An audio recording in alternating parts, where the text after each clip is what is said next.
በተለያዩ ቢዝነሶች ውስጥ ተሰማርተን ያለን ወይም ደግሞ ወደፊት የተለያዩ ቢዝነሶች ላይ መሰማራት የምንፈልግ ሰዎች ብዙ ጊዜ በተሰማራንበት ሙያና በተሰማራንበት ንግድ ላይ ማግኘት ያለብንን ነገር የማናገኘው ጥቃቅን ነገሮችን ካለማስተዋልና ከመተው አንጻር ነው እና በቢዝነስ ዓለም ውስጥ ደግሞ በዋናነት አንድ ነገር ያስፈልጋል። የሂሳብ አያያዝ ወይም ደግሞ ፋይናንሻል ስቴትመንት የሚባል ነገር ያስፈልጋል።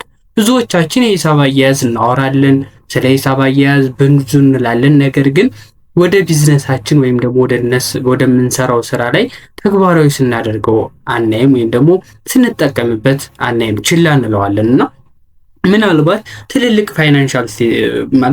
የፋይናንሻል ኢንዱስትሪዎች ካልሆኑ እሱም የተለያየ ነገር ስለሚያስገድዳቸው መንግስት ታክሳቸውን ዲክሌር ለማድረግ ለሼርሆልደሮች ግዴታ በፋይናንሻል ስቴትመንቱን ሰጥተው በሱ መሰረት ስለሆነ ዲቪደንዱን ሁሉን ነገር ማሳወቅ ያለባቸው እንደዚህ አይነት ተቋሞች ግዴታ ሳይወዱ በግዱ መጠቀም ስላለባቸው የሂሳብ አያያዝ ወይም ደግሞ ፋይናንሻል ስቴትመንት ያዘጋጃሉ። ለነገር ግን ፋይናንሻል ስቴትመንት ወይም ደግሞ የሂሳብ አያያዝ የሚያስፈልገው ግዴታ በሆኑ ተቋሞች ብቻ ወይም ደግሞ መንግስት ስላስገደደን ወይ ደግሞ ሼርሆልደሮች ስላስገደዱን ሳይሆን ለቢዝነሳችን ለስራችን ጠቃሚ ስለሆነ ነው መጠቀም ያለብን የሂሳብ አያያዝ ወይም ደግሞ ፋይናንሻል ስቴትመንት ማለት ነው።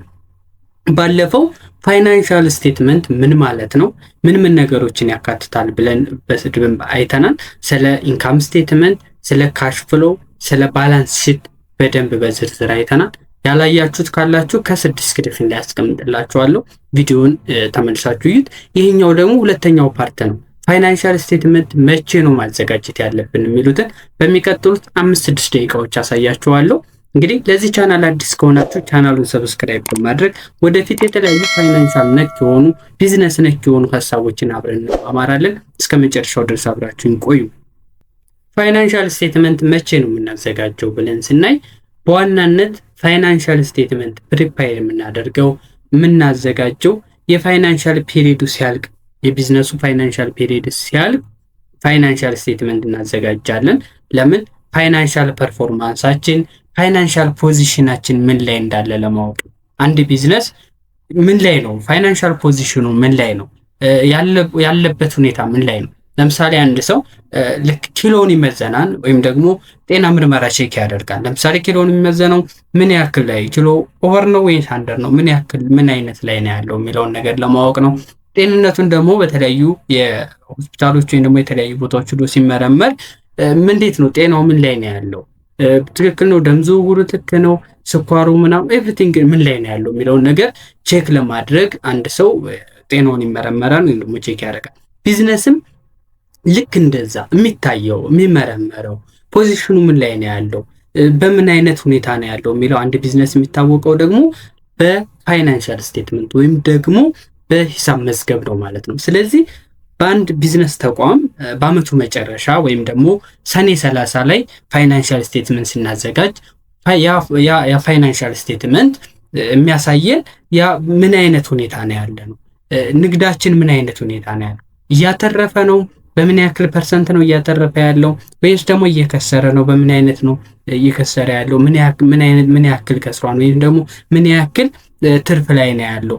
ብዙ ጊዜ አንድ ተቋም ወይም ደግሞ አንድ የቢዝነስ ተቋም እያተረፈ ከሆነ ምንም ላይ መስለን ይችላል። ነገር ግን ትርፋችን ራሱ በትክክል ማወቅ ምን ያክል፣ ምክንያቱም በጣም ብዙ ገንዘባችን፣ ንብረታችን፣ ብዙ ነገር፣ ጉልበታችን፣ ጊዜያችን ኢንቨስት አድርገንበታል። ስለዚህ ኢንቨስት ያደረግንበት ያ ፋይናንሻል ኢንዱስትሪ ምን ያክል ፐርሰንት ነው እያተረፈን ያለ ነው፣ ምን ያክል ነው እየሰጠን ያለው የሚለውን ለማወቅ ፋይናንሻል ስቴትመንት እናዘጋጃለን ማለት ነው። በዋናነት ፋይናንሻል ስቴትመንት በአመት አንድ ጊዜ አኑዋሊ እናዘጋጃለን። የምናዘጋጀው ለታክስ ሪፖርት ፐርፐዝ፣ ለሌጋል ኮምፕላያንሶች ማንዳቶሪ ስለሆነ በአመት አንድ ጊዜ ግዴታ እናዘጋጃለን ማለት ነው። ለምን? የተለያዩ ታክስ ሪፖርቶችን ለመንግስት የምንሰጠው ወይም ደግሞ ታክስ ሪፖርት እናደርጋለን። ታክስ ሪፖርቶችን ለማዘጋጀት ምን ያስፈልጋል ማለት ነው? ፋይናንሻል ስቴትመንት ያስፈልጋል።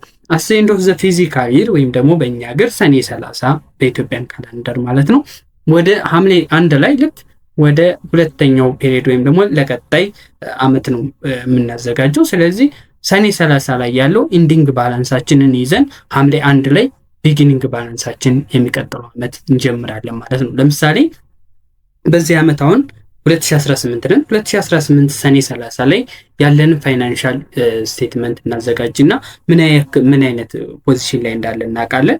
ከዛ ልክ ለ2019 እንደ ኢንዲንግ ባላንስ ይዘነው እንነሳለን ማለት ነው። ስለዚህ በአመት አንድ ጊዜ ግዴታ ይዘጋጃል ማለት ነው። ለምንድነው የምናዘጋጀው? የመጀመሪያው አኑዋል ፕሮፊት ታክስ ዲክሌር ለማድረግ አመታዊ የፕሮፊት ታክሳችን ከትርፋችን ላይ የምንሰጠው ታክስ አለ። ስለዚህ ያን ታክስ ዲክሌር ለማድረግ ለማሳወቅ አኑዋሊ ወይም ደግሞ በአመት አንድ ጊዜ ፋይናንሻል ስቴትመንት እናዘጋጃለን። ሁለተኛው ለኦዲት ፐርፐዝ ነው። ኦዲት ይደረጋል። አንድ ፋይናንሻል ተቋም በተለይ በአሁኑ ጊዜ በተለይ መንግስት እያንዳንዱን ተቋም ነው ወደኋላ እየሄደ 5 ዓመት የ10 ዓመት ወደኋላ ነው ኦዲት እያደረገ ያለ። አሁን በጣም ብዙ ነው የማውቃቸው ሰዎች በጣም ያማክሩኛል ያወሩኛል እና ወደኋላ ከ4-5 ዓመት በኋላ ጀምሮ ኦዲት ሲደረግ ሚሊየንስ ታክስ ይጣልባቸዋል እና ያን ለመክፈል በጣም ሲጋጋጡ ታያላችሁ። ያ የሆነበት ምክንያት ከዚህ በፊት በትክክል ፋይናንሻል ስቴትመንታቸውን እያዘጋጁ ትርፍና ኪሳራቸውን በደንብ እንትን እያሉ ስላልመጡ ይሄን አሁን ኦዲት ሲደረግ ኤቪደንስ ራሱ ያጣሉ ማለት ነው። ስለዚህ ለምሳሌ አንድ ሰው የሆነ ብር ወደ ቢዝነስ አካውንቱ ገቢ አድርጎ ከሆነ በተለያየ ምክንያት ገቢ ሊሆን ይችላል። ነገር ግን ያ ገቢ የመጣው ከሽያጭ ላይሆን ይችላል። ወይ ለምሳሌ የሆነ ጓደኛው ገቢ አድርጎበት ይሆናል፣ ወይም ደግሞ የሆነ ዘመድ ገቢ አድርጎበት ይሆናል ለተወሰነ ጊዜ እሱ ጋር እንዲቀመጥ፣ ወይም ደግሞ በተለያየ ምክንያት ብቻ ወደ አካውንት ገቢ ይሆናል።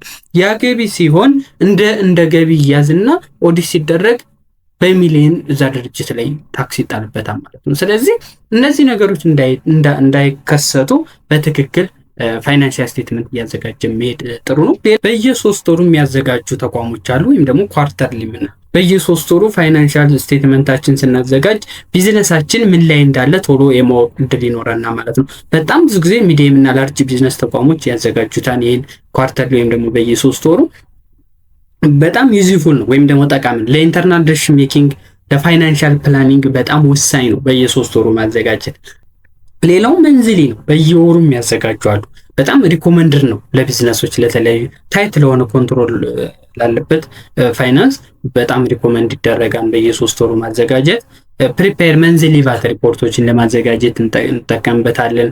ካሽ ፍሎዋችንን አውት ፍሎዋችን ማኔጅ ለማድረግ፣ ኤክስፔንሳችን ኮንትሮል ለማድረግ። ለምሳሌ በየወሩ ስናዘጋጅ ካሽ ፍሎ እና አውት ፍሎ ይደረጋል። ካሽ ገቢ ይሆናል፣ ወጪ ይሆናል። ስለዚህ እነዛ ነገሮች በትክክል ማኔጅ ለማድረግ እንዲሁም ደግሞ ቫታችን ለመንግስት ሪፖርት ለማድረግ የተለያዩ አላስፈላጊ የሆኑ ኤክስፔንሶች ሊኖሩ ይችላሉ። እነዛን አላስፈላጊ የሆኑ ኤክስፔንሶችን ኮንትሮል ለማድረግ በየወሩም ሞር ሪኮመንድ ይደረጋል ማለት ነው። ስለዚህ በዋናነት በየወሩ ኳርተርሊና በአመት አንድ ጊዜ ፋይናንሻል ስቴትመንት እናዘጋጃለን።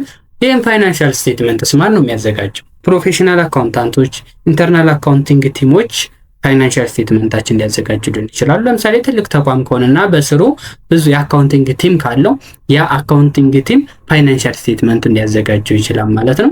ካልሆነ ደግሞ ፕሮፌሽናል አካውንታንቶች በየቦታው አሉ። እነሱ ተቀጥረው እንደነሱ ማዘጋጀት ይችላሉ። እንዲሁም ደግሞ ላይሰንስድ የሆነ አካውንታንቶች ወይም ደግሞ ኦዲት ፊርሞች አሉ። የሂሳብ አዋቂ ተብሎ በየቦታው ሂሳብ አዋቂ ከሂሳብ አዋቂ እየተባለ ምናልባት ተለጥፎ ስም ምናምን አይታችሁ ከሆነ እነሱ ላይሰንስድ ናቸው።